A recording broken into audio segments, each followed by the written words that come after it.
नमस्कार, मैं हूं आशीष चित्रांशी और आप देख रहे हैं द न्यूज लॉन्चर। भाजपा की नजर जितनी बिहार पर है, उतनी ही बंगाल पर भी है। यहां तक कि बिहार से ज्यादा अगर कहें बंगाल पर जोर है तो गलत नहीं होगा, क्योंकि बिहार में तो उनके पास बैसाखी है। नीतीश कुमार के वोट बैंक को भी उन्होंने घुमा फिरा करके अपने साथ करने की कोशिश की है। चिराग पासवान है, जीतन मांझी है, उपेंद्र कुशवाहा है।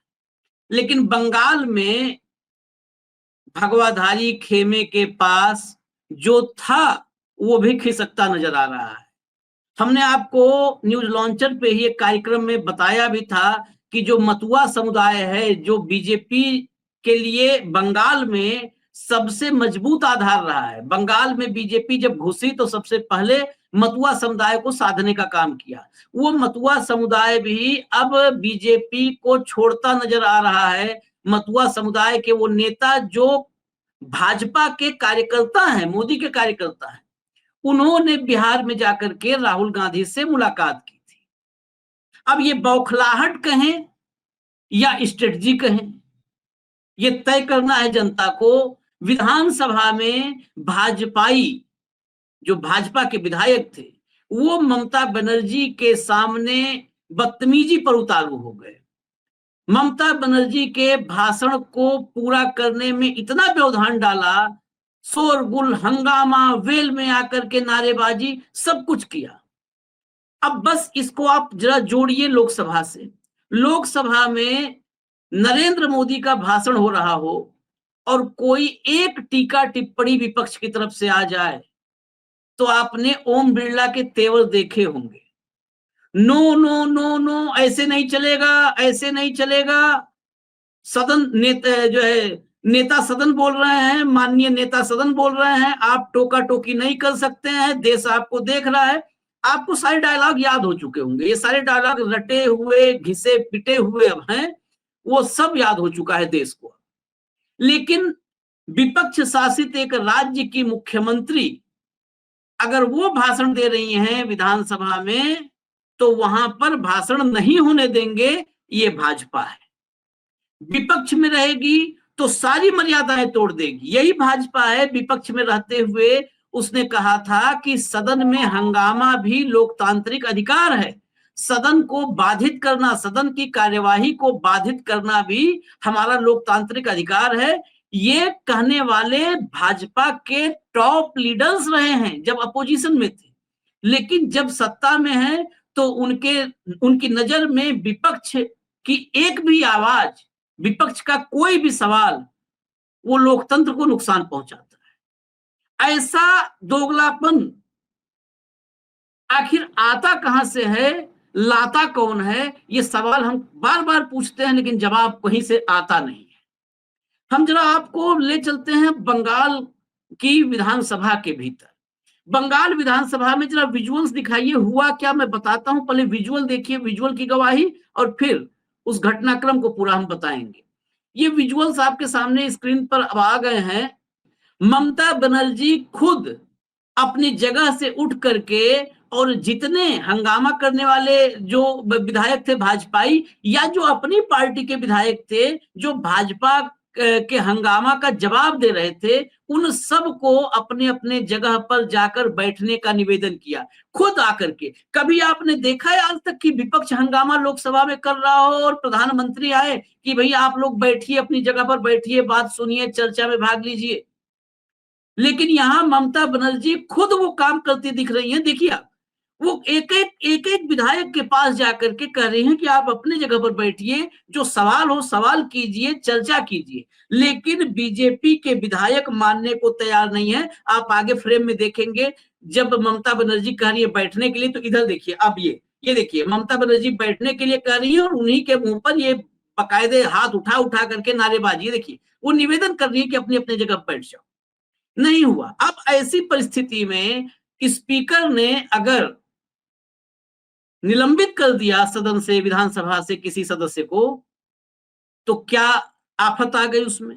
कहां से आ गई मैं तो समझना चाहता हूं। बहुत लोग कहेंगे नहीं, विपक्ष के निलंबित होते हैं तो आफत आती है। अरे विपक्ष के तो 150 निलंबित कर डाले थे। आज तक भारत के, आजाद भारत के इतिहास में कभी संसदीय इतिहास में ऐसा नहीं हुआ कि 150 के करीब सांसदों को लोकसभा और राज्यसभा से बाहर कर दिया गया हो। आप सोचिए, कौन हुआ पहले, कौन हुआ वहां से निलंबित? जो चीफ व्हिप थे, घोष। घोष निलंबित हुए, हंगामा कर रहे थे, हंगामे को लीड कर रहे थे और मुख्यमंत्री का भाषण नहीं होने दे रहे थे विधानसभा में, वो निलंबित हुए। शुभेंदु अधिकारी जो बिल्कुल हंगामा को बदतमीजी के स्तर पर लेकर पहुंच गए थे, तानाशाह से लेकर के सब, अगर यही लोकसभा में होता, फिर मैं कंपैरिजन कर रहा हूं, लोकसभा में तो एक शब्द आ जाए झूठ तो कहा जाता है nothing is going on record, असंसदीय शब्द हो गया। ठीक है, हम भी मानते हैं कि अब झूठ शब्द असंसदीय हो चुका है, लेकिन विधानसभा के भीतर मुख्यमंत्री पर ओछी टिप्पणियां होंगी, असंसदीय भाषा का इस्तेमाल होगा, तो क्या निलंबन भी नहीं होगा? शुभेंदु अधिकारी निलंबित किए गए, 4 विधायक निलंबित हुए, हंगामा पीक पर पहुंच गया। निलंबन के बाद उन्हें बाहर जाना चाहिए, बाहर जाने को तैयार नहीं, विधानसभा से बाहर निकलने को तैयार नहीं। उसके बाद जो प्रक्रिया होती है, मार्शल आते हैं, आपने लोकसभा में भी देखा होगा मार्शलों का इस्तेमाल कैसे जगदीप धनखड़ ने और ओम बिरला ने किया है। मार्शल निकालने के लिए आए, मार्शल के साथ धक्का मुक्की किया। ये बीजेपी के विधायकों ने मार्शल के साथ धक्का मुक्की, मार्शल के साथ नॉर्मली धक्का मुक्की कहीं भी कोई नहीं करता है, वो अपना प्रतिरोध करते हैं। ऐसा नहीं है जो मैंने कहा कि विधानसभा से बाहर जाने को तैयार नहीं थे, कई बार निलंबन के बाद सदस्य विधानसभा या लोकसभा या सदन के बाहर जाने को तैयार नहीं होते हैं, वो अपना प्रतिरोध जताते हैं। प्रतिरोध जताना भी लोकतांत्रिक हक है, हम कहीं उससे नहीं जो है डिसएग्री कर रहे हैं। लेकिन जब मार्शल आता है, मार्शल कितने उदाहरण आपको भाजपा शासित राज्यों में ले लीजिए, गुजरात से लेकर के उत्तर प्रदेश, उत्तराखंड, हर जगह मार्शल आते हैं, मार्शल उठा करके ले जाते हैं। बहुत लोग हाथ पकड़ने पे ही खड़े हो जाते हैं, चले जाते हैं, जो बिल्कुल ही अड़ा रहता है उसको उठा करके ले जाते हैं, बाहर विधानसभा के सदन के बाहर पहुंचा देते हैं। यहाँ मार्शल के साथ धक्का मुक्की शुरू कर दी, मार्शल के साथ धक्का मुक्की शुरू कर दी, तो मार्शल की जिम्मेदारी थी बाहर करना, उन्होंने बाहर किया। उसमें किसी का चश्मा टूट गया है, किसी को खरोच आई है, तो अब चश्मा टूटा खरोच आई, उस पर हंगामा कि लोकतंत्र की हत्या हो गई बंगाल में। अब सदन से निलंबन कौन करता है? स्पीकर करते हैं ना। आप अंबानी के चैनल का एक ट्वीट देखिए जरा, लाइए भैया ट्वीट लाइए, अंबानी के चैनल का ट्वीट। ये पता नहीं कहां ये सब पढ़े लिखे थे, कैसे पत्रकारिता में आए, कैसे आए, आप सर पीट लेंगे भाई। देखिए, पश्चिम बंगाल विधानसभा में हंगामा, ममता बनर्जी ने बीजेपी विधायकों को निलंबित किया। ममता बनर्जी ने, अब इन जाहिलों को कौन बताए, सिर्फ सत्ताधारी दल को खुश रखने के चक्कर में, ये तो आप लिख नहीं पा रहे हो कि बीजेपी विधायकों ने क्या किया। ममता बनर्जी ने निलंबित कर दिया। पहली बार आपने देश में ऐसा कहीं किसी पत्रकारिता जगत से जुड़े किसी संस्थान से ऐसा आपने कुपढ़ो वाली भाषा पढ़ी होगी। न इन्हें संविधान पता, न संसदीय नियम कानून पता है, कुछ नहीं मालूम है। बस एक ही चीज मालूम है, चरण वंदना, चरण चाटन, यही पता है, नहीं और कुछ नहीं पता है।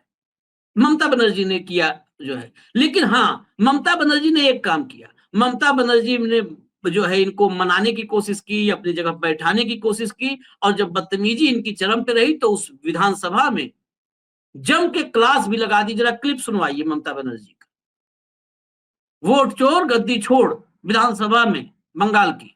ভোট চোর, এরা গদি চোর, এরা ভোট চোর, এরা গদি চোর, এরা ভোট চোর, এরা গদি চোর, এরা ভোট চোর, এবং সবচেয়ে বড় ডাকাতদের দল, সবচেয়ে বড় দুর্নীতিবাদীদের দল, সবচেয়ে বড় ভোট চোরদের দল, বাঙালির ওপর অত্যাচারী করার দল।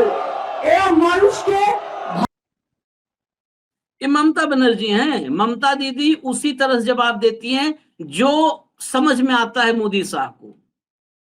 वो सूद ब्याज समेत तत्काल वापसी में यकीन रखती हैं। खैर, अब जरा निलंबन पर जब बात चली है तो निलंबन के बारे में कुछ ज्यादा नहीं, बहुत ज्यादा जाएंगे तब तो पूरा जाना पड़ेगा इतिहास में 50 साल के, लेकिन कुछ जानकारी और कुछ चीजों को तो संज्ञान में लाना जरूरी है।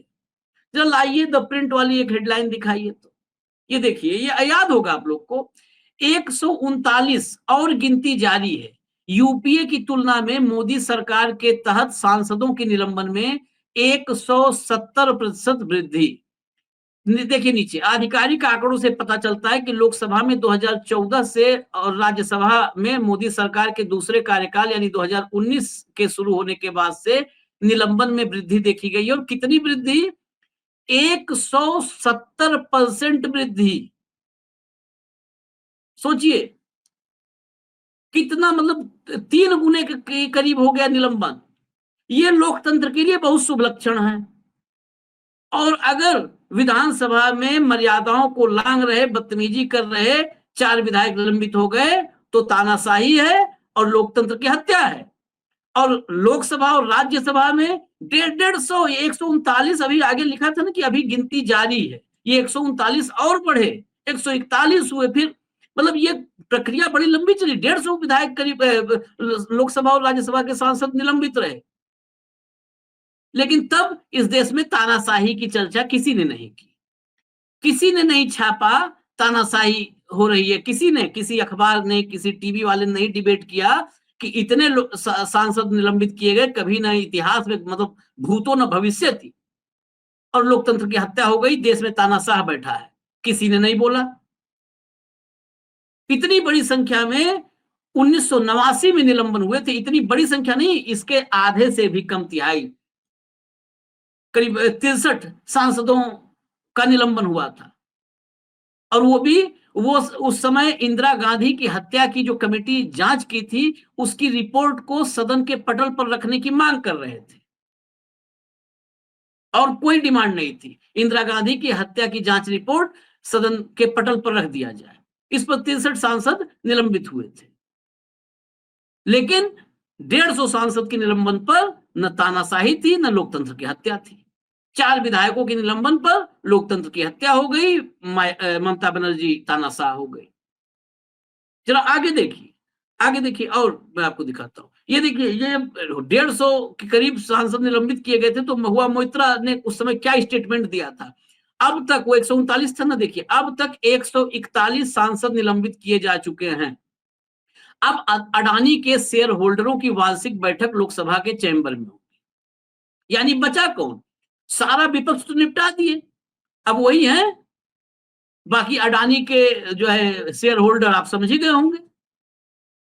इसके अलावा मैं आपको कुछ स्टेटमेंट दिखाता हूं, उस समय सांसदों ने क्या क्या स्टेटमेंट दिया था, क्या जो है रिएक्शन था। कांग्रेस के वरिष्ठ नेता दिग्विजय सिंह ने कहा था, अगर आप इसके समानांतर देखें तो हिटलर ने भी यही रास्ता अपनाया था। वो संसद में चुनकर आया था, गठबंधन की सरकार बनाई थी, और फिर संसद जल गई। अब हम देख रहे हैं कि संसद को अप्रासंगिक बनाने के लिए ये कोशिश हो रही है। आगे, पी चिदम्बरम के पुत्र कांग्रेस सांसद कार्ति चिदम्बरम ने विपक्षी सांसदों के निलंबन पर कहा, उसमें डिंपल यादव का उन्होंने एग्जाम्पल दिया, कहा डिंपल यादव का मामला नजीर है, वो तो अपनी सीट से हिली भी नहीं थी, वो सिर्फ वहां खड़ी थी, लेकिन उन्हें निलंबित कर दिया गया। मतलब आप सोचिए, डिंपल यादव न हंगामे में थी न कहीं, वो निलंबित कर दी गई। उन्होंने कहा, यह संसद में विपक्षी आवाजों को खत्म करने की सरकार की मैकेनिकल कवायद है, यह जल्द ही उत्तर कोरियाई संसद जैसी दिखे। अब यहाँ एक चीज होना बाकी है, और वो है करतल ध्वनि के साथ ताली बजाना। समाजवादी पार्टी के सांसद रामगोपाल यादव ने कहा था, जिस तरीके से संसद सदस्यों को निलंबित किया जा रहा है, उससे यह लगता नहीं है कि उनके दिमाग में विपक्ष का कोई औचित्य है। जो लोग कह रहे हैं कि इंडिया गठबंधन में दम नहीं है, वो मूर्खों के स्वर्ग में रह रहे हैं। ये उस समय के कुछ रिएक्शंस मैं बता रहा हूं। अब आप कल्पना कीजिए कि 4 विधायकों के निलंबन पर वो 4 विधायक निकलने को तैयार नहीं थे, और पहला निलंबन तो घोष का हुआ था जब वो निकलने के लिए तैयार नहीं थे, जब मार्शल ने उठाया सबसे पहले चीफ व्हिप को। 4 विधायक नहीं तैयार हैं, मार्शल उठा के ले गए और हंगामा है। आप 150 सांसदों को निलंबित किए थे, अगर वो नहीं निकलने को तैयार होते तो क्या तस्वीर बनती लोकसभा और राज्यसभा में, जरा कल्पना कीजिए। 150 सांसदों को उठाने के लिए कितने मार्शल लगते, क्या मार्शल कम पड़ जाते? लेकिन ऐसा नहीं हुआ, निलंबन होता गया, सांसद बाहर आते गए, संसद परिसर में उन्होंने अपने अधिकार का इस्तेमाल किया, प्रतिरोध के अधिकार का, उन्होंने विरोध किया, लेकिन कहीं कोई ऐसी परिस्थिति नहीं पैदा हुई कि सदन में झड़प हुआ। सदन में झड़प न हुई लोकसभा में, सदन में झड़प हुई राज्यसभा में। लेकिन तब लोकतंत्र को मजबूत कर रहे थे जगदीप धनखड़ और ओम बिरला, और अब ममता बनर्जी लोकतंत्र की हत्या कर रही हैं। यही फर्क है डुअल कैरेक्टर, दोहरी जबान और दोगलेपन में। ये सबसे बड़ा सबूत इसका है। ये खैर, बंगाल की विधानसभा में जो कुछ भी हुआ ये लोकतंत्र के लिए ठीक नहीं है, इसमें कोई दो राय नहीं है कि लोकतंत्र के लिए ठीक नहीं है। लेकिन लोकतंत्र को ऐसे बदनुमा धब्बे लगाने का काम कौन कर रहा है, इस पर नजर डालनी चाहिए। और मैं इस बात के लिए तारीफ करूंगा ममता बनर्जी की। आप तय करिए धब्बा कौन लगा रहा है। ममता बनर्जी की इसके लिए तारीफ करूंगा। बहुत कम ऐसा होता है, और इस सदन ने कभी नरेंद्र मोदी को तो ऐसा करते देखा ही नहीं है कि सदन के भीतर जा करके और वेल में जो लोग हंगामा कर रहे हैं, सदस्य जो भी सदस्य हंगामा कर रहे हैं, उनको उनके जगह पर जाके बैठने के लिए कहना, उनसे निवेदन करना, आग्रह करना कि जाओ अपने जगह पे बैठ जाओ। ऐसा कभी मोदी को आपने करते नहीं देखा होगा। वो तो सदन में और उकसाने वाली कार्रवाइयां करते हैं, एक अकेला सब पर भारी। ये क्या होता है? ये उकसाने वाली बातें हैं। और लोकतंत्र में एक अकेला सब पे भारी कैसे हो सकता है? ये तो कोरिया में, उत्तर कोरिया में हो सकता है कि किम जोंग एक अकेला सब पर भारी है। ये रूस में पुतिन एक अकेला सब पर भारी हो सकते हैं। ये चीन में शी जिनपिंग एक अकेला सब पर भारी हो सकते हैं। लोकतांत्रिक भारत में एक अकेला सब पर भारी कैसे हो सकता है? कैसे हो सकता है? सदन में बोलना ही कार्रवाई से बाहर किया जाना चाहिए था, नेता सदन को चेतावनी देते हुए कि अलोकतांत्रिक, ये सिर्फ असंसदीय नहीं है, ये अलोकतांत्रिक बयान है, कथन है। अलोकतांत्रिक कथन का तो असंसदीय तो फिर भी स्पंज कर दिया जाएगा, सदन की कार्रवाई से निकाल दिया जाएगा, रिकॉर्ड में नहीं जाएगा। लेकिन अलोकतांत्रिक कथन, अलोकतांत्रिक वक्तव्य, ये करने का अधिकार किसने दे दिया? कहां से मिल गया ऐसा अधिकार? तो अभी देखिए, ये विपक्ष में रहते हैं तो क्या क्या करते हैं। बंगाल पर नजर रखिए, बिहार में तो सत्ता में है, भले ही गठबंधन की सरकार हो, लेकिन सत्ता में है, सत्ता एंजॉय कर रहे हैं। पुलिस भी इन्हीं के प्रोटेक्शन के लिए काम करती है और घूमती है। लेकिन बिहार में जरा देखिएगा विपक्ष के रूप में इनका चेहरा कैसा है। और आज लोकतंत्र पर कालिख पोतने का काम भी इन्होंने ही किया है। इजाजत दीजिए मुझे, फिर हम आएंगे, जो भी बड़ी खबर होगी वो लेकर के। नमस्कार।